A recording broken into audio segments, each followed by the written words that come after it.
Assalamualaikum warahmatullahi wabarakatuh. Perkenalkan, nama saya Soraya Rahim Aini dengan NIM 2310942037. Di sini saya akan mempresentasikan materi tentang pencemaran udara. Sejarah pencemaran udara. Pencemaran udara sudah ada sejak zaman purba. Contohnya aktivitas gunung berapi, yaitu saat gunung berapi meletus, dan aktivitas manusia zaman dahulu yang memasak dengan menggunakan api. Kemudian, pada abad ke-18 terjadi revolusi industri di Inggris yang merupakan salah satu penyebab utama polusi udara akibat asap dan gas beracun yang dilepaskan mesin di pabrik ke udara. Kemudian kabut asap London tahun 1952 mengakibatkan kematian dini sekitar 12.000 orang dalam 2 minggu. Sejak tahun 1967, permasalahan pencemaran udara diakui sebagai isu internasional. Hujan asam dan ancaman ozon di permukaan tanah terhadap ekosistem teridentifikasi di Amerika Serikat dan Eropa pada tahun 70-an. Tahun 2000-an, emisi SO2 dan NOx di Asia semakin mendominasi emisi global. Kabut asap Beijing tahun 2012 dengan konsentrasi PM dan SO2 serupa dengan London 1952.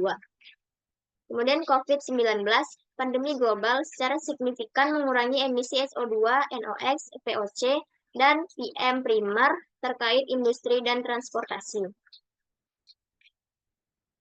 Sumber pencemaran udara. Yang pertama, industri. Sektor industri merupakan penyumbang pencemaran udara melalui penggunaan bahan bakar fosil untuk membangkit tenaga. Yang kedua, emisi kendaraan bermotor.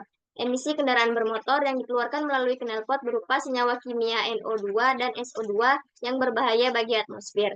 Yang ketiga, kebakaran hutan. Kebakaran hutan dapat menghasilkan asap, partikel, dan gas beracun yang menyebabkan pencemaran udara jangka panjang. Jenis-jenis pencemar udara. Terdapat banyak jenis-jenis pencemar udara, di antaranya karbon monoksida, sulfur dioksida, nitrogen dioksida, partikulat, timah hitam, hidrokarbon, dan lain sebagainya. Dampak pencemaran udara. Yang pertama, mengganggu kesehatan manusia, seperti iritasi mata, gangguan pada paru-paru dan saluran pernapasan, alergi atau iritasi kulit, dan lain sebagainya. Yang kedua, mengganggu ekosistem. Organisme tanah, tumbuhan, dan hewan yang tergantung pada kondisi lingkungan dapat terpengaruh oleh polusi udara. Yang ketiga, pemanasan global. Contohnya seperti emisi gas rumah kaca dan perubahan iklim. Yang keempat, mengganggu aktivitas manusia. Pada tingkat tertentu, pencemaran udara dapat mengurangi tingkat produktivitas manusia yang akan berdampak pada sektor lainnya. Regulasi pencemaran udara di Indonesia.